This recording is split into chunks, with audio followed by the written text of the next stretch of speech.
నేను ప్రయాణం చేయుచుండగా ఆయన నా బలము కృంగజేశాను. ఒక వ్యక్తి ప్రయాణం చేస్తూ ఉంటే ఆ వ్యక్తిని దేవుడు ఏం చేశాడు? కృంగదీశాడంట, కృంగిపోయేలా చేశాడంట. ఒక వ్యక్తి ప్రయాణం చేస్తుంటే దేవుడు కృంగదీయడం అనేది అసలు మంచి పద్ధతేనా? అది అసలు బాగుంటుందా? ఎందుకు అలా చేశాడు? కొత్తలో చదువుతున్నప్పుడు, అంటే సేవలోకి వచ్చిన కొత్తలో ఈ వాక్యం చదువుతున్నప్పుడు నాకు అసలు అర్థం కాలేదు. కానీ తర్వాత ఈ వాక్య భాగం అర్థమైన తర్వాత, పరిశుద్ధాత్మ దేవుడు తెలియజేసిన తర్వాత, అబ్బా ఎంత మంచి దేవుడు అని అనిపించింది. అందుకోసమనే ఈ రోజున దీని గురించి నేను ముందుగానే మంచి మాట అని చెప్పాను. ఏంటి మంచి మాట అంటే, నేను ప్రయాణము చేయుచుండగా ఆయన నా బలము కృంగజేశాను. ఎందుకు ఒక వ్యక్తి ప్రయాణం చేస్తూ ఉంటే దేవుడు అసలు ఆ వ్యక్తి యొక్క బలాన్ని కృంగదీస్తాడు? ఎందుకోసం అలా చేస్తాడు అని అంటే, జాగ్రత్తగా మనం చూస్తే ఫస్ట్ నేను అనే మాటని మనం ఇక్కడ చూస్తున్నాం. నేను అనేది ఎలా ఉంటుంది? ఐ తిన్నగా నుంచి ఉంటుంది. ఈ రోజుల్లో చాలామందికి ఈ ఐ ఇన్ఫెక్షన్ ఎక్కువైపోయింది. ఎక్కడ చూసినా సరే చాలామంది నేను నేను నేను నేను అనుకుంటానే జీవిస్తూ ఉంటారు. నాకు చదువు ఉంది కనుక, నాకు తెలివి ఉంది కనుక, నాకు మంచి భాషా పరిజ్ఞానం ఉంది కనుక, నాకు పొలిటికల్ ఇన్ఫ్లుయెన్స్ ఉంది కనుక, లేకపోతే నాకు బాగా ధనం ఉంది కనుక నేను దీన్ని చేయగలిగాను అని చెప్పి చాలాసార్లు నేను నేను నేను అనుకుంటానే ఉంటారు. అయితే మనం దేవుని పిల్లలమైన తర్వాత మన జీవితాల్లో ఈ నేను అనేది పోవాలని దేవుడు కోరుకుంటున్నాడు. అందుకోసమనే నేను ప్రయాణం చేయుచుండగా ఆయన నా బలాన్ని కృంగదీశాడు అని చెప్పి కీర్తనాకారుడు ఇక్కడ చెప్తున్నాడు. ఎందుకు దేవుడు మన బలాన్ని కృంగదీయాలని కోరుకుంటున్నాడు?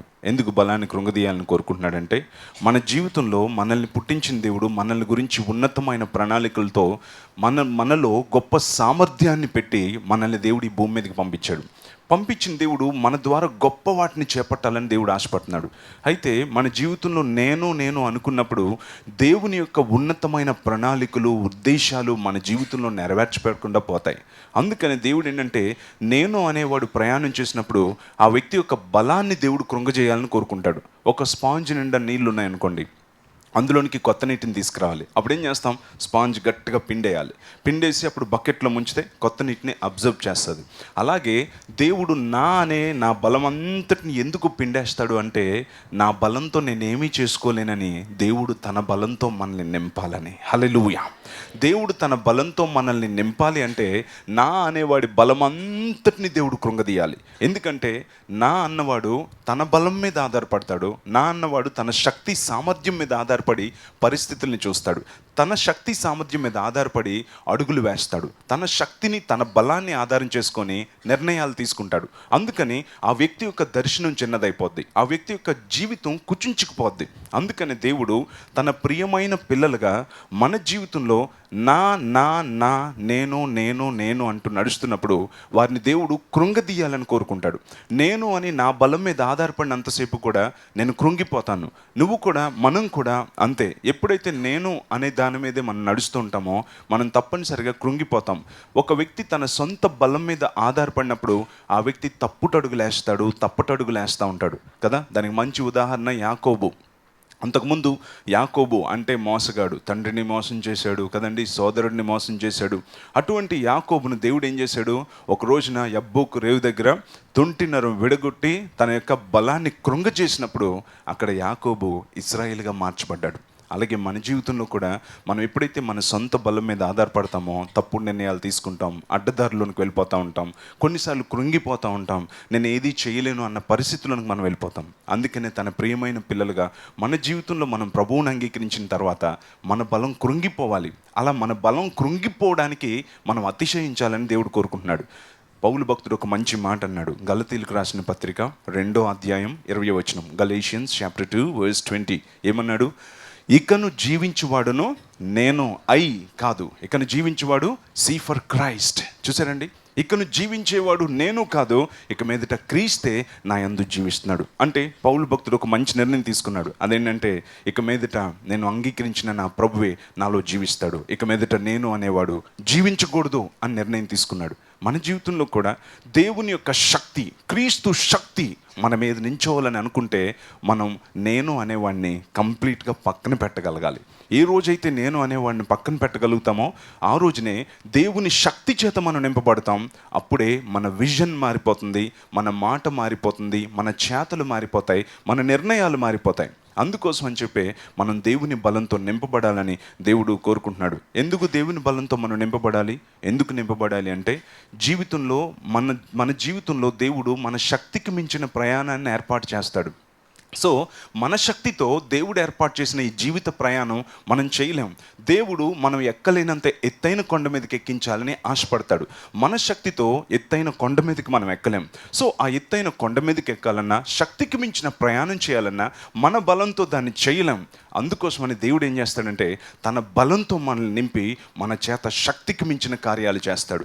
జీవితంలో వచ్చిన గొప్ప వాటిని ఎదుర్కోగలిగే గొప్ప సామర్థ్యాన్ని ఇస్తాడు. అందుకని పౌలు భక్తుడు కొరింథీయులకు రాసిన 2వ పత్రికలో ఒక మంచి మాట అన్నాడు. చూడండి, 2 Corinthians chapter 12 verses 9 through 10. అక్కడ అన్నాడు, కొరింథీయులకు రాసిన 2వ పత్రిక 12వ అధ్యాయం 9వ వచనం 10వ వచనంలో, బలహీనత యందే నా శక్తి పరిపూర్ణమగుచున్నది అన్నాడు. కాగా క్రీస్తు శక్తి నా మీద నిలిచియుండు నిమిత్తము విశేషముగా నా బలహీనత యందే బహు సంతోషముగా అతిశయపడుదునో, నేనెప్పుడు బలహీనుడనో అప్పుడే బలవంతుడను. హల్లెలూయా.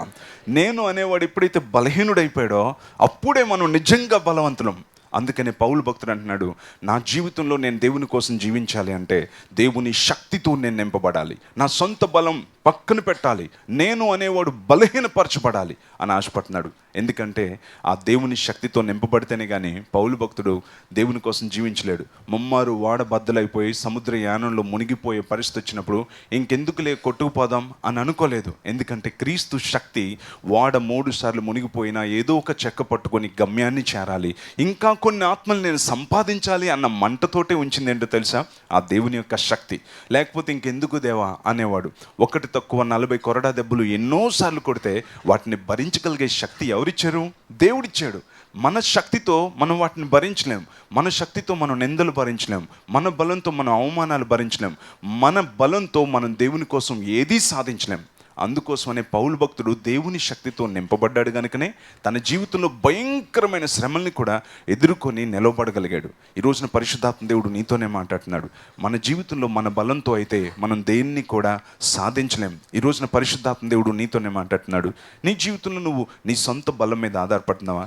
దేవుని బలం మీద ఆధారపడుతున్నావా? దేవుడు మనల్ని బలపరిస్తే మన జీవితంలో వచ్చిన ఎంత పెద్ద తుఫాన్నైనా మనం తప్పనిసరిగా తట్టుకోగలం. మొన్నటి దినాన్న ఎవరో ఒక ఆమె చాలా హర్ట్ అయ్యి ఆత్మహత్య చేసేసుకుంది. తట్టుకోలేకపోయింది. ఏంటమ్మా ప్రాబ్లం అంటే భర్త అంట ఆమె దగ్గర టీవీ రిమోట్ లాక్కున్నాడంట. నా టీవీ రిమోట్ లాక్కుంటావా, ఈ అవమానం నేను భరించలేనని చెప్పి చచ్చిపోయిందంట మొన్న. అంటే ఎంత భయంకరంగా వాళ్ళు ఉన్నారో ఒకసారి ఆలోచించాను. కానీ మన జీవితంలో అలాంటివి కాదు. ఎలాంటివి వచ్చినా తట్టుకునే కృప కేవలం దేవుని శక్తి మనకిస్తుంది. హల్లెలూయా. అందుకోసమనే ఏలియాని గురించి మనం చూస్తే ఒక స్త్రీ భయపెట్టినప్పుడు ఏమన్నాడు? ఇంత మట్టుకు చాలు దేవా, నేను అందరికంట గొప్పవాడిని కాదు, నా పితరులంత గొప్పవాడిని కాదు, నన్ను తీసేసుకో, చంపే, చచ్చిపోదామని అనుకున్నాడు. మరణాపేక్ష గలవాడై ఉన్నాడు. అప్పుడు దేవుడు ఏం చేశాడు? ఆహారం సిద్ధపరిచి బలపరిచాడు. బలపరిచేయమన్నాడు, ఏలియా నువ్వు చచ్చిపోదామని అనుకుంటున్నావు, నీ పట్ల నా ప్రణాళిక అది కాదు, నీ శక్తికి మించిన ప్రయాణాన్ని నేను ఉంచాను అని చెప్పి దేవుడు ఏలియాని బలపరిచి 40 రాత్రింబగళ్ళు నడిచి ప్రయాణం చేసే సామర్థ్యాన్ని దేవుడు ఏలియాకి ఇచ్చాడు. చప్పట్లు కూడా దేవుని నామమున మహిమపరుస్తాం. హల్లెలూయా. లూకా సువార్త 22వ అధ్యాయం 40వ వచనాన్ని మీరు చదివినట్లయితే మన ప్రభు అయిన యేసుక్రీస్తు అప్పగింపబడిపోయే ముందు ఆ యొక్క గెత్సెమనే తోటలో ఏమని ప్రార్థన చేశారు? తండ్రి నీ చిత్తం అయితే ఈ గిన్నె నా యొద్ద నుంచి తొలగించము, అయినను నా ఇష్టము కాదు నీ చిత్తమే సిద్ధించును గాక అని చెప్పినప్పుడు ఏమైంది? అక్కడికి మనం చూసినట్లయితే యేసుక్రీస్తు తాను ఎలా మరణించబోతున్నాడో, ఎంత క్రూరంగా మరణించబోతున్నాడో ఆయన కళ్ళ ముందు కనిపిస్తుంది. ఒక వ్యక్తికి భయంకరమైన శిక్ష ఏంటంటే తను ఎంత క్రూరంగా చంపబడబోతున్నాడో అన్నది ముందుగానే తెలియడం అనేది చాలా భయంకరమైన విషయం. అటువంటి శ్రమను అనుభవిస్తున్న సమయంలో యేసుక్రీస్తు ప్రభు ప్రార్థన చేశాడు, తండ్రి నీ చిత్తం అయితే దీన్ని నా నుంచి తొలగించండి. అప్పుడు దేవుడు ఏం చేశాడు? దేవదూతని పంపించి ఆయనను బలపరిచాడంట. దేనికోసం బలపరిచాడు?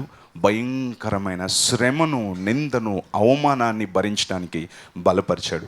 ఈ అంచె దినాల్లో దేవుని కోసం మనం జీవించాలంటే నిందలు, అవమానాలు, శ్రమలు తట్టుకొని నిలవబడాలి అంటే యేసుక్రీస్తుని అంగీకరించిన ప్రతివాడు డిసైడ్ అయిపోవాలి, ప్రభువా నీ బలంతో నన్ను నింపితేనే కానీ నీ కోసం నేను జీవించలేనయ్యా, నీ బలంతో నన్ను నింపు, నీ శక్తితో నన్ను నింపు అని చెప్పి మనం ఒక మంచి నిర్ణయం తీసుకోవాలని దేవుడు కోరుకుంటున్నాడు. ఈ రోజున పరిశుద్ధాత్మ దేవుడు నీతోనే మాట్లాడుతున్నాడు. నీ జీవితంలో నువ్వు నీ సొంత బలం మీద ఆధారపడుతున్నావా? నీ యొక్క తెలివి, జ్ఞానం, సామర్థ్యం, ధనం మీద ఆధారపడితే నీ దర్శనం ఎంత అయిపోద్ది, నీ జీవితం ఎంత అయిపోతుంది. నీ జీవితంలో నువ్వు ఎటువంటి గొప్ప నిర్ణయాన్ని కూడా నువ్వు తీసుకోలేవు. అందుకనే పౌలు భక్తుడు దేవుని కోసం జీవించాలనుకున్నాడు, దేవుని చేత బలపరచబడాలని కోరుకున్నాడు. దేవుడు కూడా మన జీవితంలో ఎప్పుడు చూసినా తన బలంతోనే మనల్ని నింపాలని కోరుకుంటున్నాడు.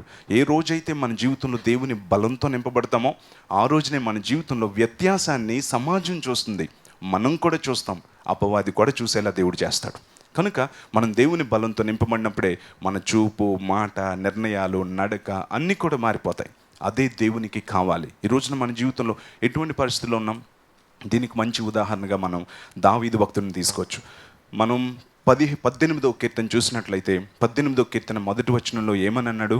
యెహోవా నా బలమా అని చెప్పన్నాడు కదండి. యెహోవా నా బలమా అని చెప్పన్నాడు. దావీదు అతని శత్రువులందరి చేతిలోంచి దేవుడు విడిపించినప్పుడు రచించిన కీర్తన. ఆ కీర్తనలో అంటున్నాడు యెహోవా నా బలమా అని చెప్పన్నాడు. చూసారా, దావీదును దేవుడు తన శక్తితో నింపాడు గనుకనే గొర్రెల కాపరిగా ఉండిపోకుండా ఇశ్రాయేలుకి రాజుగా సింహాసనాన్ని అధిరోహించాడు. కారణం ఏంటంటే అతడు దేవుని బలం చేత నింపబడ్డాడు. అదే 18వ కీర్తన 32వ వచనంలో ఏమని అంటున్నాడు ఒకసారి చూడండి. Psalm 18:32 నాకు బలము ధరింపజేయువాడు ఆయనే అని చెప్పి ఎంత మంచిగా ఇక్కడ చెప్తున్నాడు. ఈరోజు దేవుడు మనతోనే మాట్లాడుతున్నాడు. 39వ వచనం ఒకసారి చూడండి. యుద్ధమునకు నీవే నాకు బలమో ధరింపజేసితివి. దేవుడు బలాన్ని ధరింపజేస్తాడు. యుద్ధానికి వెళ్ళేటప్పుడు జీవితంలో వచ్చిన పోరాటాలను ఎదుర్కోవడం కోసం సైన్యం ఏం చేస్తారండి? మొట్టమొదటిగా అన్నీ ధరిస్తారు వాళ్ళు కదండి. మొత్తం బ్రెస్ట్ ప్లేటు, మొత్తం అన్నీ కూడా కవచం, అన్నీ కూడా హెల్మెట్, అన్నీ కూడా వారు ధరిస్తారు. అయితే దావీదు అంటున్నాడు, నా జీవితంలో వచ్చిన పోరాటాలను జయించడానికి నాకు నువ్వు ధరింపజేసావయ్యా, నీ బలాన్నే నాకు కవచంగా ధరింపజేసావు తండ్రి. హల్లెలూయా. దేవుడు తన బలాన్నే కవచంగా ధరింపజేశాడు. ఎంత గొప్ప విషయం. అందుకనే దావీదు భక్తుల్లో ఎప్పుడు మనం వ్యత్యాసాన్ని చూస్తాం. క్రైస్తవులుగా మన జీవితంలో ఎప్పుడైతే దేవుని మీద నమ్మకం ఉంటుందో అప్పుడే మనం కూడా దేవుని బలం మీద ఆధారపడడానికి ఆశపడతాం. మన జీవితంలో దేవుని మీద నమ్మిక లేనప్పుడు మనం దేవుని బలం మీద ఆధారపడడం అనేది మనకి వ్యంగ్యంగా అనిపిస్తూ ఉంటుంది, వెటకారంగా అనిపిస్తూ ఉంటుంది. కానీ మనం గనక నమ్మికతో గనక మనం కూడా దేవుని వాక్యాన్ని ధ్యానిస్తే దేవుని బలం ఎంత గొప్పదా అని ఆశ్చర్యపడక తప్పదు. దావీదు భక్తుడు నోటి మాటతో చెప్పేవాడే కాదు, దావీదు తన జీవితంలో దేవుని బలం మీద ఆధారపడ్డాడు. చాలాసార్లు జీవితంలో ప్రతి ఒక్కడికి రాజులు అయిపోవాలని కోరుకుంటారు. కానీ రాజు అయిపోవడానికి ఎన్నో యుద్ధాలు ఉంటాయని, ఆ యుద్ధాలు చేయాలని అనేటప్పటికీ యుద్ధం చేయడానికి మాత్రం చాలామంది ఇష్టపడరు. యుద్ధాలు లేకుండా, పోరాటాలు లేకుండా ఎవరు రాజులు అవుతారు, చక్రవర్తులు అవుతారు చెప్పండి? అలాగే మన జీవితంలో కూడా మనం ఎప్పుడు చూసిన ఒక మాట చెప్తాం, మనం ఎవరు అండి? రాజులైన యాజక సమూహం అంటారు. రాజులైన యాజక సమూహం అంటే 10 ఉంగరాలు పెట్టుకొని, నెత్తి మీద బంగారు కిరీటం పెట్టుకొని ఎవరు అక్కడ చప్పట్లు కొడితే 10 మంది హెల్ప్ చేస్తారని మీరు అనుకుంటున్నారా? రాజులైన యాజక సమూహం అంటే బంగారు కిరీటం పెట్టుకునే దానికంటే రాజులు మొట్టమొదటి యుద్ధాలు చేస్తారు. యుద్ధం చేసే రాజులు అని దేవుడు మనతో చెప్తున్నాడు. చప్పట్లు కూడా దేవుని నామమున మహిమపరుస్తాం. హల్లెలూయా. సో మన జీవితంలో మనల్ని దేవుడు రాజులు అని పిలిచాడు. మనం యుద్ధం చేయాలని దేవుడు కోరుకుంటున్నాడు. ఆ యుద్ధానికి దేవుడే బలాన్ని కూడా ధరింపజేయాలని కోరుకుంటున్నాడు. బైబిల్లో మనం చూసినట్లయితే ఒక చిన్న దావీదు గొర్రెల కాపరిగా ఉండిపోలేదు.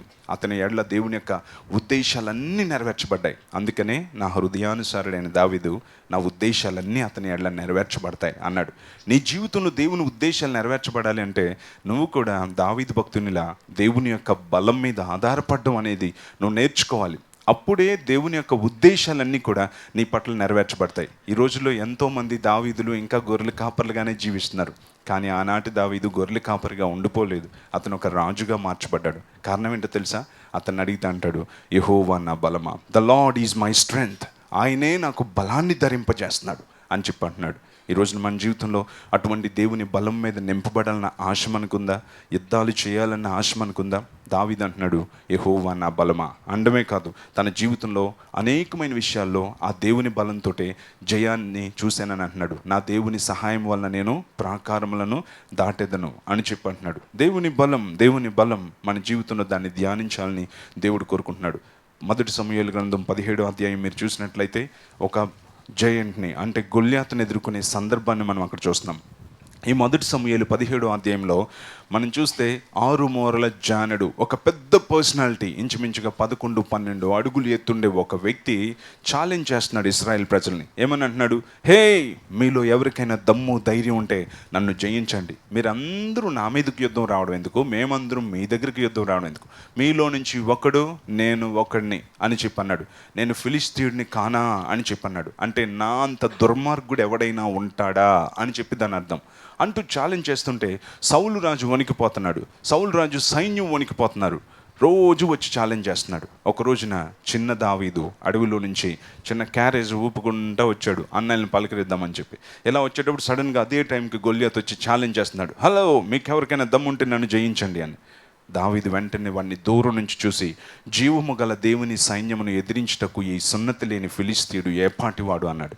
ఆ మాట అన్నయ్యలకు వినబడి ఏమన్నారు? అరే, ఇదేమైనా అడవిలో గొర్రెలు కాయడం అని అనుకుంటున్నారా? సౌలు రాజు ఎన్నో యుద్ధాలు సాధించాడు, కానీ అతనికే దావీదు అంటే భయం. మేమే ఎంతో యుద్ధంలో ట్రైనింగ్ అయి ఉన్నాం, మాకు కూడా భయం. నోరు మూసుకో అని చెప్పన్నారు. కానీ దావీదులో ఉన్న పరిశుద్ధాత్మ శక్తి అతన్ని మామూలుగా ఊరుకొనివ్వలేదు. మరలా అదే మాట చెప్పడంతో దావీదును పిలిచారు. సౌలు రాజు అన్నాడు, నీ దేవుడు నీకు తోడుగా ఉన్నాడు, వెళ్ళు, నా రాజవస్త్రాలన్నీ సైనికుడిగా యుద్ధం చేసేటప్పుడు వేసుకునే అన్నింటినీ నీకు ధరింపజేస్తానని అన్నీ వేసి వెళ్ళు గొల్లియాతు దగ్గరికి అన్నాడు. 3 అడుగులు వేసి దావీదు కింద పడిపోయాడు. అన్నాడు, సార్, నా యొక్క ఆయుధాలు, నా బలం ఇవి కాదు సార్, నాకు నా దేవుడే బలాన్ని ధరింపజేస్తాడని సౌలు వేసిన ఆయుధాలన్నీ పక్కన పెట్టేసి దేవుడిచ్చిన బలంతో బయలుదేరాడు. ఒక రాయి పట్టుకొని బయలుదేరాడు. 5 రాళ్ళు తీసుకెళ్ళాడు. సో అక్కడ గొల్లియాతుకు ముందుగానే ఇన్ఫర్మేషన్ వెళ్ళింది, రేపుడు దినాన్ని ఒక శూరుడు వస్తున్నాడు అని చెప్పి. వెంటనే శూరుడు వస్తున్నాడు కదా, చూద్దాం, మహా అయితే ఒక అడుగు ఎక్కువ ఉండేవాడిని ఏమన్నా పంపిస్తున్నారు కదా అనుకొని పెద్ద బల్లెని తీసుకొని ఇలాగొచ్చాడు. ఎక్కడ అనుకోని, ఎక్కడ అని చెప్పి ఇలా చూస్తూ ఉంటే ఎక్కడ అని చూస్తే ఇక్కడున్నాడు ఒకడు. వరే నిన్ను పంపించారా? ఎంత అందంగా ఉన్నావురా, నువ్వు బకరా అయిపోయావు, అనవసరంగా నిన్ను జంతువులకి ఆహారం కింద వేస్తాను, పక్షులకి నీకు ఆహారం కింద వేస్తాను అని చెప్పి అంటూ ఉంటే దావీదు కూడా దగ్గర నుంచి గొల్లియాతును చూశాడు. వామ్మో, ఏం తింటున్నావురా నాయన, ఆ పర్సనాలిటీ ఏంటి అని చెప్పి ఒక్కసారి భయం వేసింది. సింహాన్ని దగ్గర నుంచి చూస్తే ఎలా ఉంటుంది, అలాగే దావీదు కూడా క్లోజప్లో చూశాడు. చాలా బలవంతుడు. తన వైపుకు చూసుకున్నాడు, చాలా బలం తక్కువగా ఉంది. సడన్గా గుర్తొచ్చింది, అవును, వీడి బలం ఇదైతే నా బలం నాది కాదు కదా, యెహోవా నా బలమా కదా. వీడి పర్సనాలిటీ ఇదైతే మరి నా దేవుని పర్సనాలిటీ ఏంటి అని ఒకసారి ఊహించుకున్నాడు. దేవుని పర్సనాలిటీ ఏంటండి? ఆకాశము ఆయన సింహాసనం, భూమి ఆయన పాదపీఠం. ఈ భూమి అంట దేవుడు కాలు పెట్టుకునే పీట. అంత బలవంతుడు. ఆ దేవుని శక్తిని ఎప్పుడైతే గ్రహించాడో దేవునిలో నుంచి గొల్లియాతును చూడడం మొదలుపెట్టాడు.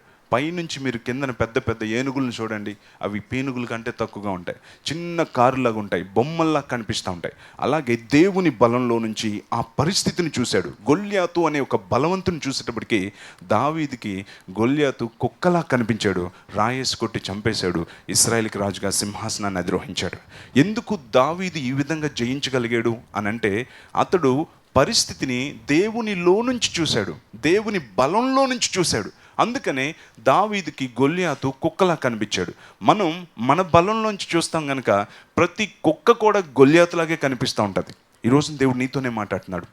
మన జీవితంలో దేవుడు ఎన్నో ఆశీర్వాదాలు దాచుంచుతాడు. వాటి కోసం దేవుడే మనల్ని బలంతో నింపాలని కోరుకుంటాడు. మనం యుద్ధం చేయాలని కూడా దేవుడు కోరుకుంటాడు. కానీ మనం ఏం చేస్తాం తెలుసా? యుద్ధం చేయకూడదు ఏంటి, మంచిగా కూర్చోవాలి, ఎక్కడ ఏ దెబ్బ తగలకూడదు, మనకి మాత్రం ఆశీర్వాదాలు కృమ్మరించాలి కదా, కృమ్మరించు, దించు అని ప్రార్థన చేస్తూ ఉంటాం. మనకి యుద్ధాలు మాత్రం ఇష్టం ఉండదు. సౌలు రాజు ఒక బంపర్ ఆఫర్ ప్రకటించాడు. ఏమన్నాడు? ఈ గొల్లియాతుని ఎవడు చంపుతాడో కానీ చంపేవాడికి నా కూతుర్నిచ్చి పెళ్లి చేస్తాను, వారిని నా రాజ్యంలో స్వతంత్రులుగా చేస్తాను, విస్తారమైన ఆస్తిని ఇస్తాను అంటే అక్కడ మూలన కూర్చున్న ముసలాయన దగ్గర నుంచి గాడిదలు మేపుకునేవాడి దాకా అందరికీ బంపర్ ఆఫర్ అనబడింది. ఒక్కసారి కుంటుడు కూడా లేచి ఉంటాడు, అయ్యి బాబాయ్, ఆ గొల్లియాతుని చంపేస్తే నేను రాజుగారు అల్లుడిని అయిపోతాను అని చెప్పి మంచి ఆశ పుట్టుంటుంది. అందరికీ ఆఫర్ ఉంది. అయితే ఏం చేశారు? ఎవడైనా వెళ్ళాడా? ఎవరు కూడా వెళ్ళలేదు. ఎందుకంటే వారికి గొప్ప ఆశీర్వాదం ముందున్న గొల్లియాతును చూసేటప్పటికి భయం, వారి సొంత బలంలో చూస్తున్నారు. అయితే దావీదు దేవుని బలంతో నింపబడ్డాడు కనుక, దేవునిలో నుంచి ఆ యొక్క గొల్లియాతును చూశాడు కనుక యుద్ధానికి వెళ్ళాడు. యుద్ధంలో జయాన్ని దేవుని బలాన్ని బట్టి సాధించి ఇశ్రాయేలుకి రాజుగా సింహాసనాన్ని అధిరోహించాడు. హల్లెలూయా. జీవితంలో 2 విషయాలు ఎప్పుడు మర్చిపోకూడదు. యుద్ధం అనేది పక్కా. జీవితంలో ఎప్పుడు పోరాటాలు అనేవి 100% ఉంటాయి. రెండోదిగా మర్చిపోవాల్సింది ఏంటంటే, గుర్తుంచుకోవాల్సిన విషయం ఏంటంటే, యుద్ధంలో విజయం కూడా పక్కా. 100% నీకే దేవుడు విజయాన్ని ఇస్తాడు. నమ్మిన వారు చప్పులు కూడా దేవుని నామమున మహిమపరుస్తాం. ఎస్, దేవుడు బైబిల్లో ఎంత స్పష్టంగా రాయించాడంటే, వారు నీతో యుద్ధము చేయుదురు కానీ జయము కలుగక యుందురు, వారు జయము పొందకపోదురు అని దేవుడు అనేకసార్లు బైబిల్ గ్రంథంలో రాయించాడు. చూసారా, నీకు ఏ యుద్ధము రాదు, అసలు ఫైటింగే రాదు, నువ్వు అటువంటి వార్త కూడా ఉండవు, సమ్మగా చల్లగా నువ్వు ఏసీలో కూర్చుంటావు, అమ్మా వాడు మట్టుకు ఆడి నీకు అన్ని తెచ్చిచ్చేస్తాడని ఎక్కడ రాయలేదు. వారు నీతో యుద్ధం చేస్తారు. యుద్ధం అనేది చేస్తాం. ఆ యుద్ధం చేయడానికే దేవుని బలం మీద మనం ఆధారపడాలి. ఎప్పుడైతే ఆధారపడతామో దేవుడు అంటున్నాడు, వారు నీతో యుద్ధం చేస్తారు కానీ ఆ యుద్ధంలో వారు జయం పొందరు అని అన్నాడు. అందుకని యుద్ధం పక్కా, విజయం కూడా పక్కా. 100% నువ్వే గెలుస్తావు. నిన్నే దేవుడు గెలిపిస్తాడు. ఎంతమంది నమ్ముతున్నారు? హల్లెలూయా. సో అందుకని దేవుడు తన బలంతో నింపి మనం ఓడిపోయే క్రైస్తవులంగా కాకుండా విజయవంతమైన క్రైస్తవులంగా జీవించాలని దేవుడు కోరుకుంటున్నాడు. చాలాసార్లు చాలామంది మంచి ప్రణాళికలు వేయడానికి భయపడుతూ ఉంటారు. ఒక కొంచెం అడ్వెంచర్లా కనిపించే విషయాలు చేయడానికి భయపడుతూ ఉంటారు. ఏదైనా ఒక కొత్త దాన్ని ప్రారంభించాలంటే భయపడుతూ ఉంటారు. ఎందుకంటే వారు తమ సొంత బలం మీద ఆధారపడతారు. కానీ మన జీవితంలో మన సొంత బలం మీద ఆధారపడినప్పుడు మన వయస్సు, మన పరిస్థితి అన్నీ మనల్ని కూర్చో కూర్చో కూర్చో అంటుంటాయి. కానీ దేవుని బలం మీద మనం ఆధారపడినప్పుడు మనం మన ఆలోచన విధానాన్నే మార్చేసుకుంటాం. అందుకని ఈరోజు దేవుడు మనతో కూడా మాట్లాడుతున్నాడు. మన జీవితంలో మనకి ఎవరు బలం, మనం ఎవరి బలం మీద ఆధారపడుతున్నాం, మనం మన బలం మీద ఆధారపడినప్పుడు మనం ఏమీ సాధించలేం. అందుకే దేవుడు మనల్ని కృంగదీయాలని కోరుకుంటున్నాడు. మనం ఎప్పుడైతే కృంగదీయబడతామో అప్పుడే దేవుడు తన బలంతో మనల్ని నింపుతాడు. అలా దేవుడు తన బలంతో నింపినప్పుడే మనం కూడా గొప్ప వాటిని చేపట్టగలుగుతాం.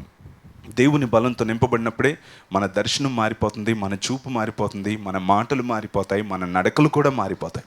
కనుక ఈ రోజున ఎటువంటి పరిస్థితుల్లో ఉన్నాం? మనం దేవుని బలం మీద ఆధారపడుతున్నామా? దేవుని వైపుకే మనం చూస్తున్నామా? ఒకసారి ఆలోచించండి. చాలా కాలం క్రితం కొత్తగా దేవుని యొక్క సేవ ప్రారంభించినప్పుడు నాకు కొంత ధనం అవసరమైందనమాట అప్పట్లో. అయితే దానికోసం అని చెప్పి నేను ప్రార్థన చేస్తూ ఉంటే కొంతమంది ఏమొచ్చి ప్రామిస్ చేశారు, బ్రదర్ నేను 5,000 ఇస్తాను, నేను 3,000 ఇస్తాను, నేను 2,000 ఇస్తానని చెప్పి. సో ఇస్తే అదంతా పెద్ద లిస్ట్ రాసేసుకున్నాను అనమాట. నాకు కావాల్సిన దానికంటే ఎక్కువ వస్తుంది. అమ్మ వీళ్ళందరూ వారం రోజుల్లో ఇచ్చేస్తారని చాలా హ్యాపీగా ఉన్నాను. అయితే వారు వారం రోజులైనా ఇవ్వట్లేదు. ఒక స్థలం కొన్నాను చర్చ్ కోసం. ఆ అగ్రిమెంట్ రేపటితో ఇంకా అయిపోతుంది. ఆ రోజున కనుక అయిపోతే ఇంకా తర్వాత మనకి ఆ స్థలంకి ఇప్పుడు వాకి ఇచ్చిన మనీ కూడా పోతుంది మొత్తం. అటువంటి పరిస్థితుల్లో టెన్షన్ వచ్చేసి 4 రోజులైంది ఎవరు మాట్లాడలేదు ప్రభా, పాపం వాళ్ళకి కష్టంగా ఉన్నట్లుంది అని చెప్పి ప్రార్థించేయడం మొదలుపెట్టాను. తండ్రి ఏంటి నాయన రేపటితో లాస్ట్ డే ఎలా అని చెప్పంటే దేవుడు నాతో మాట్లాడుతున్నాడు, వాళ్ళ బలం మీద ఆధారపడ్డావు కదా, వాళ్ళనే అలుగు వాళ్ళే ఇస్తారని చెప్పి. ఎందుకంటే పెద్ద లిస్టు, అప్పారావు గారు సుబ్బారావు గారు అని పెద్ద లిస్ట్ రాసుకొని కూర్చున్నాను. సో అప్పుడు నాకు అర్థమైంది, నేను దేవుని పూర్తిగా మర్చిపోయాను, దేవునికి ప్రార్థన చేయడం మర్చిపోయాను. అంతే, వీళ్ళందరూ ఇస్తారు కదా అని నేను ఊరుకున్నాను. అప్పుడు అర్థమయ్యి ఒక పెన్ తీసుకొని ఇంటికి కొట్టేసి దాన్ని చింపి డస్ట్బిన్లో పడేసి, ప్రభువా ఇప్పుడు నీ బలం మీద నేను ఆధారపడుతున్నాను, నాకు కావాల్సింది 25,000, వాళ్ళు ఆ రోజున ఇస్తామన్నది 35,000, 10,000తో ఇంకేదో చేసేద్దామని నేను అనుకున్నాను. అసలు 25,000కి దిక్కు లేకుండా పోయింది. అప్పుడు దేవుని సన్నిధిలో ప్రార్థన చేస్తున్నాను. ప్రార్థన చేసి నేను ఇప్పుడు నీ బలం మీద ఆధారపడుతున్నాను, నీ సహాయం నాకు దయచేయి అని ప్రార్థన చేసి లేచి నించొని రేపు ఉదయం కల్లా కావాలి ప్రభువా అని చెప్పి ప్రార్థన చేశాను. అద్భుతం ఏంటో తెలుసా, మరుసటి రోజు ఉదయాన్నే 1,05,000 రూపాయల చెక్కు నాకు వచ్చిందండి. చెప్పలు కూడా దేవుని నామమున మహిమపరుస్తామా? హల్లెలూయా. ఎంత ఆశ్చర్యం. నాకు కావాల్సింది 25,000, వీళ్ళు ఇస్తామన్నది 35,000. నేను దేవుని బలం మీద ఆధారపడినప్పుడు నాకు దేవుడు ఇచ్చింది 1,05,000. ఎంత గొప్ప దేవుడు ఒకసారి ఆలోచించండి. కనుక మన జీవితంలో దేవుని బలం మీద ఆధారపడినప్పుడు మనం ఎంత బలహీనమైనప్పటికీ కూడా మనల్ని దేవుడు బలపరుస్తాడు. బైబిల్లో సామెతల గ్రంథంలో 4 చిన్న జీవులు ఉన్నాయి. వాటిని గురించి దేవుడు పొగుడుతూ ఏమన్నాడు, అవి మిక్కిలి జ్ఞానం గలవన్నాడు. అందులో ఏంటి జ్ఞానం కలిగినవంటే ర్యాబిట్స్. మీకు తెలుసా, చిన్న కుందేళ్ళు. అవి బలము లేని జీవులు, ఆయనను అవి పేటు సందులలో నివాసము ఏర్పాటు చేసుకున్నాను. అవి ఎందుకు దేవుడు ఆ కుందేల్ని పొగిడాడో మీకు తెలుసా అండి? అవి జ్ఞానం గలవని అన్నాడు తెలుసా అండి? ఎందుకోసం అంటే వాటికి కొమ్ములుండవు, కారులుండవు, దేని మీద అటాక్ చేయలేవు. కొన్ని ప్రాంతాల్లో కుందేళ్ళని చంపడం కోసం ఏం చేస్తారో తెలుసా అండి? చలి ప్రాంతాల్లో ఆ బొరియల దగ్గరికి వెళ్ళి అంటారు, అంతే, వెంటనే చచ్చిపోద్ది అక్కడే గుండాగి. అంత బలహీనమైనవి ఈ యొక్క కుందేళ్ళు. అటువంటి కుందేళ్ళని దేవుడు పొగుడుతున్నాడు. కానీ వాటికి గొప్ప జ్ఞానం ఉందని. ఎందుకు జ్ఞానం ఉందంట? అవి బండ సందులను ఆశ్రయిస్తాయంట. ఒక రోజున ఒక సింహం ఆకలితో అడవిలో తిరుగుతుందనమాట. ఎక్కడ భోజనం దొరుకుతుందా అని చెప్పి, మంచి ఎండలో ఎక్కడ ఫుడ్ దొరకట్లేదు, నక్కలు ఆడిపోతూ ఊగుతా తిరుగుతుంది. అలా తిరుగుతూ ఇలా తల ఆడించుకొని వచ్చేటప్పటికి సడన్గా ఒక కుందేలు ఒక బండ దగ్గర నుంచి చెంగుమని గెంతుకొని వచ్చి సింహం ముందుకు వచ్చింది. రాగానే వావ్ అని ఇలా చూసింది సింహం. ఆహా, వెతుకుతున్నది నా కాళ్ళకే దొరికినట్లు మంచిగా దొరికింది కుందేలు, దీన్ని ఒక్క దెబ్బతో నేను తినేస్తానని మనసులో అనుకుంటుంది. అలా అనుకుంటున్న లోపల కుందేలు వచ్చేసి గడగడ వణికిపోతూ చక్మని గెంతేసింది అంతే. ఇది తినేస్తాననే లోపల అది గెంతేసి ఒక బండకున్న చిన్న గ్యాప్లోకి వెళ్ళిపోయి ఇలా ఉండిపోయింది కుందేలు. సింహానికి ఒక్కసారి మైండ్ బ్లాక్ అయిపోయింది అంటారు కదా, అలా అయిపోయింది. ఏంటి క్షణాల్లో ఇలా వెళ్ళిపోయిందని చెప్పి ఆ బండ చుట్టూ తిరగడం మొదలుపెట్టింది. ఆ గ్యాప్లో పగుల్లో ఇలా ఉండిపోయింది అంతే. ఇలా ఉండిపోతే దీనికి ఇంకా కోపం వచ్చి కొట్టడం మొదలుపెట్టింది బండని. కొడతానే ఉంది. కుందేలు మాత్రం లోపల ఇలాగనే ఉంది. ఎంత కొట్టినా కుందేలు బయటకు రావట్లేదు. చివరికి అరుపుకి అడవిలో ఉన్న ఇంకొక 4 సింహాలు మా మిత్రుడికి ఏదో దొరికినట్టుంది, మిగతా వాళ్ళకు రండిరా ఫుడ్ తిందురుగా అని అంటుందని చెప్పి ఇంకో 4 సింహాలు పరిగెత్తుకుంటూ వచ్చేసినాయి. ఈ సింహాలన్నీ కూడా బండ చుట్టూ తిరిగేసి కొడతా ఉన్నాయి. కొడతానే ఉన్నాయి. కొడితే కుందేలు మాత్రం ఇలాగే ఉంది, అందులో ఏం కదట్లా, ఇలా చూస్తుంది అంతే. ఇవన్నీ కొట్టి ఏం చేయలేక అన్ని సింహాలు కూడా తల ఆడించుకుంటూ ఏం చేయలేక అడవిలోంచి నడుచుకుంటూ వెళ్ళిపోయి. చూసారా, కుందేలు బలం లేనిది, సింహం అడవికి రాజు అయినప్పటికీ కూడా, అడవికి రాజు అయిన సింహం అయినా సరే బలం లేని ఈ కుందేలుని ఎందుకు ఏమీ చేయలేకపోయింది? ఎందుకంటే కుందేలుకి బలం లేదు, కానీ కుందేలు దాక్కున్న బండ సింహం కంటే బలమైనది. చెప్పులు కూడా దేవుణ్ణి మనం మహిమపరుస్తాం. హల్లెలూయా. అలాగే మనకి బలం లేనప్పుడు మనం దేవుణ్ణి ఆశ్రయించినప్పుడు, దేవుని బలం మీద మనం ఆధారపడినప్పుడు, ఆ దేవుని బలం మనల్ని కప్పేసినప్పుడు మనం దేవుని కొరకు దేన్నైనా ఎదుర్కోగలం, దేవుని కోసం గొప్ప వాటిని చేపట్టగలం. జీవితంలో వచ్చిన ప్రతి దాన్ని ధైర్యంగా ఎదుర్కొని సాధించి సర్వోన్నతుడు వీరి కొరకు గొప్ప కార్యాలు చేసి ఉన్నాడని సమాజానికి చెప్పే స్థితిలో మనం ఉండగలం. ఎంతమంది నమ్ముతున్నారు? హల్లెలూయా. సో అందుకోసమని ప్రతిదానికి నిరాశపడకూడదు. ప్రతి పరిస్థితిని దేవుడు మనకు అనుకూలంగా మలుస్తాడు. అందుకోసమని మనం ఎప్పుడు కృంగిపోకూడదు, నిరాశపడకూడదు. దేవుడు మనల్ని ఆశీర్వాదపు మార్గంలో నడిపిస్తాడు. మనం ఎప్పుడైతే దేవుని బలంతో నింపబడతామో అప్పుడు మనం అన్ని పనులు కూడా మనం చేయగలం కదా. ఏమని అన్నాడు పౌలు భక్తుడు? నన్ను బలపరచు క్రీస్తు ద్వారా నేను సమస్తము చేయగలను. అలాగే అన్నాడు. లేకపోతే నన్ను గనుక దేవుడు బలపరిస్తే అండి ఇదిగో చిన్నది చేస్తానండి అని అన్నాడు. చిన్నది చేయడానికి అసలు దేవుడు ఎందుకు నిన్ను బలపరచాలి కదండి? నువ్వేదైనా చేయగలిగేలా దేవుడు చేస్తాడంట. అందుకనే I can do all things through Christ who strengthens me. నన్ను బలపరచు క్రీస్తు ద్వారా సమస్తం చేయగలను అన్నాడు. ఏదో 1, 2 చేస్తావు కాదు, ఏదన్నా చేసే కృప దేవుడు మనకిస్తాడు కదండి. నేను ఒక సంఘటన చదివాను, మీకు అందరికీ తెలుసు అనుకుంటాను. 92, 96 ప్రాంతాల్లో ప్రపంచ హెవీ వెయిట్ బాక్సింగ్ ఛాంపియన్ ఎవరండి? Mike Tyson. ఎంతమందికి తెలుసు చెప్పండి? ఏం పర్లేదు చేయొద్దండి, అతనితో ఇప్పుడేం మిమ్మల్ని బాక్సింగ్ రింగులో దిగమని చెప్పండి నేను. ఓకే, అందరికీ కూడా తెలుసు కదండి. ఎవరైనా కాస్త నల్లగా మంచి బరువుగా ఉంటే ఏంట్రా టైసన్ లాగా మంచిగా బాడీ పెంచామని అంటూ ఉంటారు కదా. మైక్ టైసన్ ప్రపంచ హెవీ వెయిట్ బాక్సింగ్ ఛాంపియన్. అతను ఒక దెబ్బ కొడితే 100 కేజీల బస్తాతో కొట్టినట్టుగా ఉంటుంది. అంతటితో ఊరు కూడా ఆయన మధ్యలో చెవులు అయి కొరికేస్తూ ఉంటాడు, ముక్కలు లాగేస్తూ ఉంటాడు అందరినీ. అందుకని వాడితో ఎవరు బాక్సింగ్ రింగ్లో దిగడానికి భయపడుతూ ఉంటాడు. అంత భయంకరమైన మైక్ టైసన్తో పోటీ పడడానికి కూడా భయపడుతున్న సమయంలో అతను ఒక ఛాలెంజ్ విసిరాడు ప్రపంచానికి. నన్ను జయించేవాడు ఎవడు లేడు, నా బలం ముందు ఎవడు బలం చాలదు, నేను ఒక్కడనే ఏకైక ప్రపంచ హెవీ వెయిట్ బాక్సింగ్ ఛాంపియన్ అంటే అవునులే ఆడితో మనకెందుకని అందరూ ఊరుకున్నారు. కానీ ఆ సమయంలో యేసుక్రీస్తును సొంత రక్షకుడిగా అంగీకరించిన ఎవాండర్ హోలీఫీల్డ్ అనే ఒక గొప్ప భక్తుడు ఈ యొక్క మైక్ టైసన్తో నేను పోటీకి దిగుతానని అన్నాడు. అందరూ కూడా ఓడిపోతాడని డిసైడ్ అయిపోయారు. అనేక లక్షల డాలర్లు పందెం కాశారు. ఆ రోజు వచ్చినప్పుడు ప్రపంచంలో అందరూ టీవీలకు అతుక్కుపోయి కూర్చున్నారు. వారందరూ ఉద్దేశం ఒకటే, మైక్ టైసన్ ఎలా గెలుస్తాడో చూద్దాం, ఎవాండర్ హోలీఫీల్డ్ ఎలా పడిపోతాడో చూద్దాం అన్న ఉద్దేశంతో ఉన్నారు. మైక్ టైసన్ గెలుస్తాడనే అందరూ, ఎవాండర్ హోలీఫీల్డ్ బలం చాలదనే అందరూ. అయితే ఆ రోజున రింగులోకి దిగ్గానే మైక్ టైసన్ మాట్లాడుతున్నాడు అన్నమాట. నిన్ను కొరికేస్తాను, నిన్ను తినేస్తాను, నిన్ను ఎలకనే ఉన్నట్టు నవ్వులేస్తాను అని మాట్లాడుతున్నాడు. ప్రత్యర్థి యొక్క ఒక అస్త్రం ఏంటంటే మాటలతో మొట్టమొదట మనల్ని కృంగదీయడానికి ప్రయత్నిస్తాడు. అది సాతాను యొక్క ఆయుధం, ఎప్పుడన్నా సరే, ఎందులోనైనా సరే. అందుకోసమనే ఎప్పుడు కూడా శత్రువు యొక్క మాటలు మనం వినకూడదు. మనల్ని కృంగదీసే మాటలు మనం ఎప్పుడు వినకూడదు. నీతో ఉండేవాడు నిన్ను డిస్కరేజ్ చేసే మాటలు మాట్లాడితే వాడిని ఎప్పుడు పక్కన పెట్టడం నేర్చుకోవాలి. ఎప్పుడైనా నీతో ఉండేవారు నిన్ను ప్రోత్సహించేవారు అయి ఉండాలి తప్ప నిన్ను కృంగదీసేవాడు అయి ఉండకూడదు. సో కృంగదీసే ఒక గొప్ప ఆయుధం ఏంటంటే ఈ మాటలతో మాట్లాడుతూ ఉంటారు. అలా అంటూ ఉంటే ఎవాండర్ హోలీఫీల్డ్ కూడా నోట్లో ఏదో సనుక్కున్నాడు, అది బయటికి వినిపించట్లేదు. అయితే ఆ రోజున పోటీ స్టార్ట్ అయింది. అద్భుతం ఏంటంటే అందరూ అనుకున్నట్లుగా మైక్ టైసన్ గెలవలేదు. యేసు క్రీస్తుని సొంత రక్షకుడిగా అంగీకరించిన ఎవాండర్ హోలీఫీల్డ్ ఆ రోజున మైక్ టైసన్ని నేల కరిపించాడు. ఆ రోజున ప్రపంచ విజేతగా నించున్నాడు. ఎప్పుడైతే ఆ వింత జరిగిందో మీడియా వాళ్ళు వచ్చి ఎవాండర్ హోలీఫీల్డ్ని అడగడం మొదలుపెట్టారు. నువ్వు ఓడిపోతావని అందరూ అనుకున్నారు, కానీ నువ్వు గెలిచావు, నీకు ఇంత బలం ఎక్కడిది అని అడిగితే ఎవాండర్ హోలీఫీల్డ్ ఏమన్నాడు తెలుసా? అతను నన్ను నవ్విలేస్తాను, కరుచేస్తాను అని అంటున్నప్పుడు నేను అతను గెలవడానికి గల నా బలం ఒకటే అని చెప్పి ఇలాగా తను వేసుకున్న క్లోత్లో మడత పెట్టి మళ్ళా ఇక్కడ ఒకటి రాసుకొని వచ్చాడు, ఒక వాక్యం ఇక్కడ రాసుకొని వచ్చాడు. ఇదేంటో చూడండి అని అన్నాడు. అక్కడ ఏమని వాక్యం రాసుకున్నాడంటే, నన్ను బలపరచు క్రీస్తు ద్వారా నేను సమస్తము చేయగలను. వాడు నిన్ను తినేస్తాను, నవ్విలేస్తాను అన్నప్పుడు నేను లోపల ఒకటే మాట చెప్తున్నాను, నన్ను బలపరచు క్రీస్తు ద్వారా నేను సమస్తము చేయగలను. అదే కంటిన్యూస్గా చెప్తున్నాను, నన్ను దేవుడు బలపరిచాడు, వీడిని నేను నేల కూల్చానని చెప్పి ఎవాండర్ హోలీఫీల్డ్ సాక్ష్యం ఇచ్చాడు. చెప్పులు కొడదామండి, హల్లెలూయా.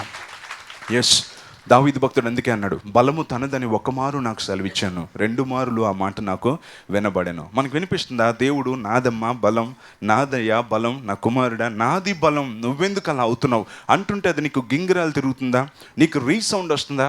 దావీదు కనుక మోడర్న్ జనరేషన్లో ఉంటే తప్పనిసరిగా అదే రింగ్ టోన్ కింద పెట్టుకునేవాడేమో. నేను అనుకుంటాను, యెహోవా నా బలమా, యెహోవా నా బలమా. బ్రదర్ ఎవడో సైతాన్ ఫోన్ చేసాడు సంగతి చూడు అని చెప్పి రింగ్ టోన్ కింద పెట్టుకునేవాడేమో కదా. ఎందుకోసం అంటే దావీదు ఎప్పుడు చూసినా దేవుని బలం మీద ఆధారపడుతూ ఉండేవాడు. ఈ రోజున మనం కూడా అదే చేయాలని దేవుడు కోరుకుంటున్నాడు. మన జీవితంలో ఎప్పుడైతే దేవుని బలం మీద ఆధారపడతామో మనకి సమస్యలన్నీ చిన్నగా కనబడతాయి. మనం దేవుని బలం మీద ఆధారపడినప్పుడు ప్రతి చిన్న సమస్య కూడా పెద్దదిగా కనిపిస్తుంది. దానివలన కృంగిపోతాం, డిప్రెషన్ వస్తుంది, ఎక్కడున్న వారం అక్కడే ఉంటాం, మన జీవితానికి అర్థం లేకుండా పోతుంది. అందుకనే సమస్యను నీ కళ్ళల్లోంచి చూడుకో, సమస్యను దేవుని కళ్ళల్లోంచి చూడడం మొదలుపెట్టు. ఆ రోజు నీ జీవితంలో గొప్ప వాటిని చేపట్టగలుగుతాం. ప్రార్థన చేసుకుందాం, కళ్ళు మూసుకుందాం. ఈ రోజున ప్రతిదానికి నువ్వు భయపడిపోతున్నావా? ప్రతిదానికి కృంగిపోతున్నావా? ఇంకింతే అయిపోయిందని నువ్వు అనుకుంటున్నావా? నీ జీవితంలో దేవుని యొక్క బలంతో నువ్వు నింపబడాలని ఆశపడుతున్నావా? దేవుడు ఒక వ్యక్తిని బలపరిస్తే ఆ వ్యక్తి ఏమవుతాడో దావీదు భక్తుని చూస్తే మనకు అర్థమవుతుంది కదా. దావీదు అతని శత్రువులందరి చేతిలోంచి విడిపించినప్పుడు రచించిన కీర్తన, యెహోవా నా బలమా. దేవా, నీ బలం వల్లనే నేను సౌలు రాజు దగ్గర నుంచి తప్పించుకోగలిగానయ్యా. నీ బలం వల్లనే నా జీవితంలోనికి సింహం వచ్చినా, ఎలుగుబంటి వచ్చినా చీల్చేయగలిగానయ్యా. నీ బలం వల్లనే గొల్యాతును జయించగలిగానయ్యా. నీ బలం వల్లనే నేను రాజునయ్యాను. నీ బలం వల్లనే నేను ఈ స్థితి గతి అనుభవిస్తున్నాను ప్రభువా అని చెప్పి దావీదు కీర్తన రాసుకున్నాడు, దేవుని స్తుతించాడు. దేవుడు ఒక్కసారి అన్నాడు, బలము నాది అని. ఆ మాట 2 సార్లు వినిపించింది. నీకు ఎన్నిసార్లు వినిపిస్తుంది? దేవుని యొక్క బలాన్ని నువ్వు స్వీకరించగలవా? జీవితంలో నువ్వు ఎటువంటి పరిస్థితుల్లోనైనా ఉండొచ్చు, కానీ నువ్వు తెలుసుకో, నిన్ను బలపరిచే దేవుడు నీకున్నాడన్న సంగతి ఎప్పుడూ మర్చిపోద్దు. పౌలు భక్తుడిని ముళ్ళు గుచ్చుకుంటూ శరీరంలో బలహీనతలు కృంగజేయాలనుకుంటున్నప్పుడు దేవుడు అన్నాడు, నీ బలహీనత అందే నా శక్తి పరిపూర్ణమగుచుంది. అప్పటి నుంచి పౌలు భక్తుడు నేను ఎప్పుడు బలహీనున్నా అప్పుడే బలవంతుడు అన్నాడు. దేవుని కోసం గొప్ప వాటిని చేపట్టాడు. ప్రియ సహోదరి, సహోదరుడా, ఈరోజు నువ్వు భయంతో ఇక్కడికి వచ్చావు కదా, బెంగతో వచ్చావు కదా, రేపటిని గురించిన చింతతో ఇక్కడికి వచ్చావు కదా. నా జీవితంలో ఆనందకరమైన రోజులు వస్తాయా అన్న వేదనతో నువ్వు ఇక్కడికి వచ్చావు కదా. వస్తాయి. నీ కన్నీటిని దేవుడు నాట్యంగా మారుస్తాడు. నీ గుండెల్లో ఉన్న గాయాన్ని ఆయన కడతాడు. నిలవబడు. యుద్ధం వస్తుంది, పోరాటాలు అనేవి కామన్. నిలవబడంతే. యుద్ధం రానివ్వండి, ఎలాగే గెలుపు దేవుడు ప్రకటించాడు కదా. నువ్వు గెలుస్తావు, నిన్ను దేవుడు దగ్గరుండి గెలిపిస్తాడు. మనల్ని యుద్ధం చేయమంటాడు అంటే ఆయనే యుద్ధం చేస్తాడని అర్థం. ఈరోజు దేవుడు నీతో మాట్లాడుతున్నాడు. మీలో చాలామంది కన్నీరు కారుస్తున్నారు. పరిశుద్ధాత్మ దేవుడు మీ కన్నీటిని చూస్తున్నాడు. మీ ప్రతి కన్నీటి చుక్కకు దేవుడు జవాబిస్తాడు. ఈరోజున అడగండి, ప్రభువా పౌలుని బలపరిచినట్లుగా నన్ను బలపరచు తండ్రి. తండ్రి, నన్ను బలపరచు. శృంగారం అనే దేవాలయం దగ్గర కుంటివాడిని బలపరిస్తే గంతులేసుకుంటూ దేవాలయంలోకి వెళ్ళాడు కదా, అలా నన్ను బలపరచు తండ్రి. ఏలియాను బలపరిచావు కదా, అలా నన్ను బలపరచు తండ్రి. దావీదును బలపరిచావు కదా, అలా నన్ను బలపరచు తండ్రి అని కళ్ళు మూసుకొని నిండు మనస్సుతో విశ్వాసంతో అడగండి. నేను చెప్తున్నాను, ఈరోజు నుంచి మీ సమస్యలన్నీ మీకు కుక్కల్లాగే కనిపిస్తాయి. దావీదుకు కనిపించినట్టే కనిపిస్తాయి. అందుకే గొల్యాత్ అన్నాడు, నేను కుక్కనా అని అన్నాడు. ప్రార్థించండి, 2 minutes నిండు మనసుతో ప్రార్థించండి. ఒక వ్యక్తిని గనక దేవుడు బలపరిస్తే ఆ వ్యక్తి మహాశక్తిగా మారిపోతాడు. దేవుని యొక్క ఉద్దేశాలు నీ జీవితంలో నెరవేర్చబడాలి అంటే మనకి దేవుడు 100 జన్మలు ఇవ్వలేదు, ఒకే ఒక్క జన్మ ఇచ్చాడు. నీ పట్ల దేవుడు ఎన్నో ప్రణాళికను కలిగి ఉన్నాడు. ఎందుకు అన్ని ప్రణాళికలు కలిగి ఉన్నాడు? అవి ఎలా నెరవేర్చబడతాయి? ఏ దేవుడైతే నీ మీద అన్ని ప్రణాళికలు కలిగి ఉన్నాడో ఆ దేవుని బలాన్ని నువ్వు ఆశ్రయించినప్పుడు నీ జీవితంలో గొప్ప వాటిని చేపట్టగలుగుతావు. కుందేలు బలహీనమైందే, అడవిలో సింహాలన్నీ కలుసుకుంటున్నా ఏం చేయలేకపోయి. కారణం ఏంటంటే కుందేలు దాక్కున్న బండ సింహం కంటే బలమైనది. ఈ రోజున నువ్వు ఆ బండ క్రీస్తే అని బైబిల్లో చెప్తున్నట్లుగా ఆ బండ చాటున దాక్కొని ఆయన్ని నువ్వు ధరించగలవా? ఆయన నీకు బలంగా ఉండాలని కోరుకుంటున్నాడు. అడగగలవా? తండ్రి, నన్ను నీ బలంతో నింపు. ప్రతి ఒక్కరు ప్రార్థించండి. ప్రభువా, నన్ను నీ బలంతో నింపు, నీ శక్తితో నింపు. జీవితంలో నేను నీ కొరకు నిలవబడాలని కోరుకుంటున్నాను. నీ యొక్క కృప నాకు మెండుగా కలుగు చేయి అని ప్రార్థించండి. తండ్రి, నీకు స్తోత్రాలు చెల్లిస్తున్నాం దేవా. ఈరోజున ఎంతమంది నీ సన్నిధిలో ప్రార్థించేస్తున్నారు. తనకు నిజముగా మొరపెట్టు వారందరికీ ఆయన సమీపముగా ఉన్నాడన్న నీ మాటను అనుసరించి ఈరోజు నిజంగా ఇక్కడ మొరపెట్టిన వారికి నువ్వు సమీపంగా ఉన్నావని నమ్ముతున్నాను తండ్రి. వారిని బలపరచండి, నీ బలంతో వారిని నింపండి ప్రభువా. ఈ రోజు నుంచి వారి యొక్క చూపు మారిపోవాలి, వారి మాట మారిపోవాలి, వారి దర్శనం మారిపోవాలి తండ్రి. ఈ రోజు నుంచి ఏం పర్వాలేదు, దేవుడు నన్ను ఆశీర్వదిస్తాడు, నాకు విజయాన్ని ఇస్తాడు, నా శత్రువుని నా ముందు నవ్వనివ్వడు అని మీరు చెప్పండి. తండ్రి, నీ అద్భుతాన్ని జరిగించండి ప్రభువా. నాయన, మా శత్రువుని ఎప్పుడు మా ఎదుట నువ్వు నవ్వనివ్వవు తండ్రి. నా శత్రువు ఎదుట నీవు నాకు భోజనము సిద్ధపరచదు అని దావీదు భక్తుడు అన్నాడు. తండ్రి, నీ కృపతో ప్రతి బిడ్డను దీవించండి, కృపతో నింపండి. నాయన, ఈ సందేశాన్ని ఎంతమంది లైవ్లో చూస్తున్నారు వారిని కూడా దీవించి ఆశీర్వదించమని యేసు నామములో అడుగుచున్నాము తండ్రి. Amen, amen. మనం ప్రభు బలలో ప్రవేశిద్దాం, మనల్ని మనం పరీక్ష చేసుకుందాం. నేను మీకు అప్పగించిన దాన్ని ప్రభు వలన పొందితిని. ప్రభు అయిన యేసు తాను అప్పగింపబడిన రాత్రి ఒక రొట్టెను ఎత్తుకొని కృతజ్ఞతాస్తుతులు చెల్లించి దాన్ని విరిచి, ఇది మీ కొరకైన నా శరీరము, నన్ను జ్ఞాపకం చేసుకున్నట్టుకై దీన్ని చేయడని చెప్పాను. ఆ ప్రకారమే భోజనమైన పిమ్మట ఆయన పాత్రను ఎత్తుకొని, ఈ పాత్ర క్రొత్త నిబంధన వలన నా రక్తము, నన్ను జ్ఞాపకం చేసుకున్నట్టుకై దీన్ని చేయడని చెప్పాను. తండ్రి, నీ శరీరాన్ని నీ రక్తాన్ని తిని త్రాగుచుండగా నీ కొరకు జీవించే కృప మాకు దయచేయండి. యేసు నామములో అడుగుచున్నాము తండ్రి. ఆమెన్.